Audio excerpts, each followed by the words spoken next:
hindi niya gusto. Ang personal niyang pananaw ay hindi siya sang-ayon sa pagbabago ng saligang batas. Wala siyang nakikita na may problema dito at okay daw, maganda ang ating 1987 Constitution. 6 na taon ang termino ng presidente at dapat matapos ang 6 na taon tapusin na yan. Kung babaguhin man ang saligang batas, ang term na ginamit niya progressive but actually what he meant was prospective kasi yun po ang wika ng batas. In fact, nabanggit ng ating dating Pangulo na kailangan daw sumangguni ang ating Pangulo dito sa kanyang mga abogado at sa legal counsel. Ito nga mga kababayan, bago natin ituloy ang video na ito, kung bago ka lang sa aking YouTube channel baka pwede makahingi ng like at subscribe at click mo na rin ang notification bell para updated ka sa aking nilalabas na bagong video. Salamat po. So, unang-una ay pinaliliwanagan niya yung kanyang posisyon. Maraming katanungan ng mga tao matapos ang kanyang pahayag o talumpati sa Cebu at napansin na napakaiba ng kanyang tono kumpara dun sa tono niya dun sa Davao City nung siya po ay nagbigay ng pahayag dun sa sa prayer rally noon sa Davao. Gayunpaman, nagsisettle na yung issue at nililiwanag niya. Kinagagalak ko din na i-report na karamihan dun sa ating pagliliwanag din dito ay lumilitaw dun sa explanation ng ating dating Pangulo. Including yung sa paghihiwalay ng Mindanao, yung mga proposals dito sa pagbabago ng saligang batas. Okay, so let's get right down to it. Ang kabuuan niyan, ang buod nito ay simple lang. Number one, he has taken the stand na, first of all, hindi niya gusto. Ang personal niyang pananaw ay hindi siya sang-ayon sa pagbabago ng saligang batas. Wala siyang nakikita na may problema dito at okay daw, maganda ang ating 1987 Constitution.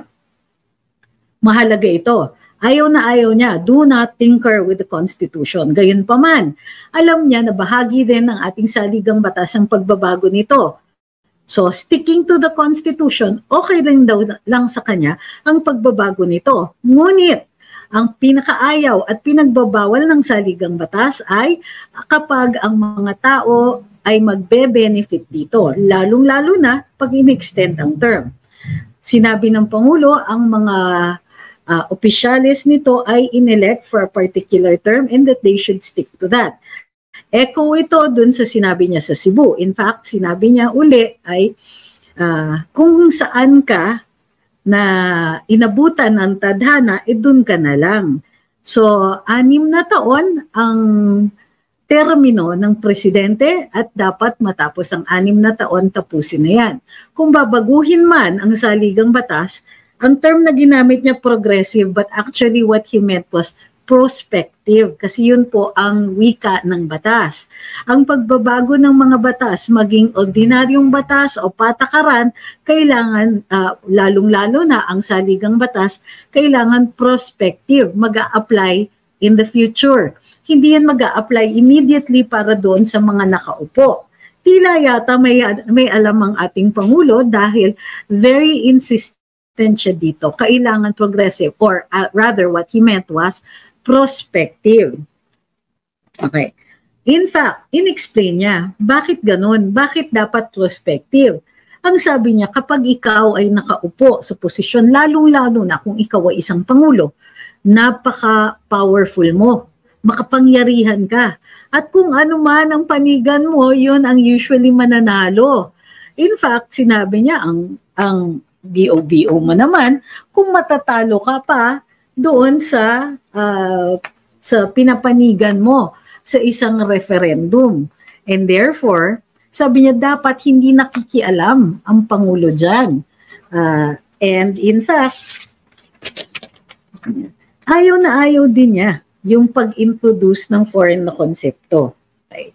Teka muna. So, bilang pagbabahagi ng kanyang personal na posisyon sa pagbabago ng saligang batas, bukod sa in-underscore niya na hindi siya sang-ayon sa kahit anong pagbabago nito, sinabi din niya na wag daw sana mag-introduce ng mga foreign na konsepto with the intention of not within the intention of the original franchise. Meaning kung ano ang tungo o intensyon ng saligang batas, wag silang lumayo doon. Kahit nga daw ang mga economic provisions, sabi niya, I don't care. Pero kung siya mismong tatanungin, hindi siya sang-ayon din sa pagbabago nito. Okay, ulitin ko para dun sa mga medyo panatiko. Tungkol dito, bukod pa dyan, inulit din niya. Ang federalism and so on ay medyo foreign yung konsepto. Sabi niya, kinasanayan na, kinagisnan natin ang presidential system. Huwag na tayong lumayo doon.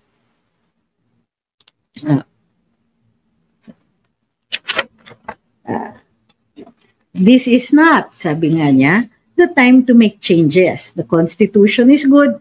Do not change it. I am comfortable with the presidential type. That is his personal opinion. Okay.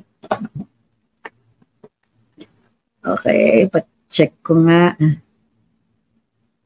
Sabi ni Queen Nieta, advisor ka dati ni PBBM, anong mali? Baliktad po, ako po ay press secretary niya, hindi po ako advisor niya.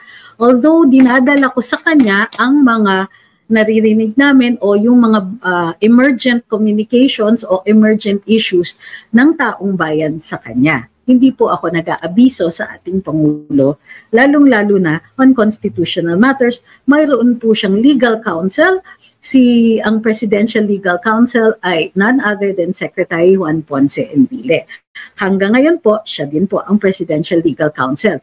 In fact, nabanggit ng ating dating Pangulo na kailangan daw sumangguni ang ating Pangulo dito sa kanyang mga abogado at sa legal counsel.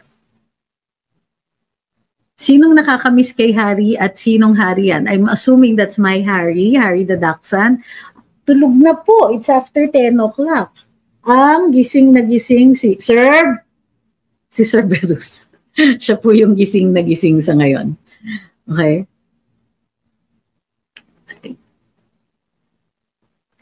Sabi ni Finay Brat, nag-work naman kasi ang current system, mawala lang talaga yung mga greedy na tao. Totoo yan. At yung pagtatanggal sa mga greedy na tao, yan po ay nasa ating power. Diba? Tayo po ang naglagay sa kanila sa poder and tayo din po ang magtatanggal sa kanila sa susunod na eleksyon. Or, should there be some other opportunity to do so legally, then I'm sure magagawa natin yon. Sabi, si Jean J ay inaantok na. So, maraming salamat dumaan ka. Sige, mag-replay na lang bukas. Ingat-ingat, matulog ka na maayos. How did the train law ruin the middle class? Wala naman pong nagsasabi ng ganon. Sinong nagsabi niyan? Okay? So, bukod pa dyan, sinabi din niya, tinakal din at tinanong kasi ng media, ano po yung proposal niya na maghiwalay ang Mindanao. Ini-reiterate niya ang kanyang posisyon. Wala siyang kagustuhan to dismember the Republic. Sabi niya ganon. Ito ay pitik lang. It is a reminder, hey, it is a reminder na hindi lang po, yung mga nagpaplano ng charter change ay hindi lang po sila ang tao dito sa Pilipinas. They are not the only citizens. Now, he did go into historical discussions. Ngayon daw, napapansin na ang Mindanao, pero dati, historically, hindi. Parati daw nahuhuli sa budget and so on, at pati sa mga plano. Pero ngayon, hindi na. Although, nung presidente siya, sabi niya, hindi niya ginusto na Mindanao above the rest of the country. Hinahabol lang. In other words, ang paalala ay Mindanao is part of the Republic. So, yung sinasabi niyang looking into, that's why he was careful, ha? Para dun sa mga mga masyadong na-excite. He was very careful to say, pag-aaralan namin kung paano ihihiwalay legally. Diba? So, wag ma-excite.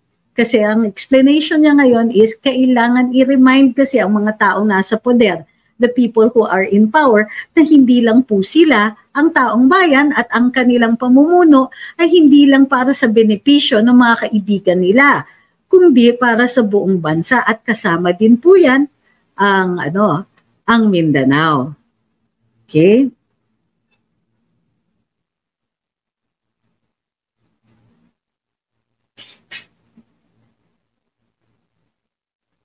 Wala po yata akong narinig ipapatay.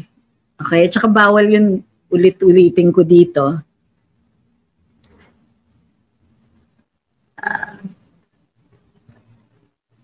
Sabi ni Georgina, paano yan? Baka isasabay na daw yung plebisito sa eleksyon. O, tulad nga ng sinabi namin, hindi naman tumigil ang People's Initiative. Ngunit, yun na nga. So, papansinin din natin yung sinabi ng ating Pangulo. Once na mag-umpisa ang Constituent Assembly, hindi na po mapipigilan yan kahit sabihin nila na para sa economic provisions lang yan. Whatever changes they're going to make in the Constitution, hindi nyo kayang limitahan yan once nakaupo na ang plenaryo.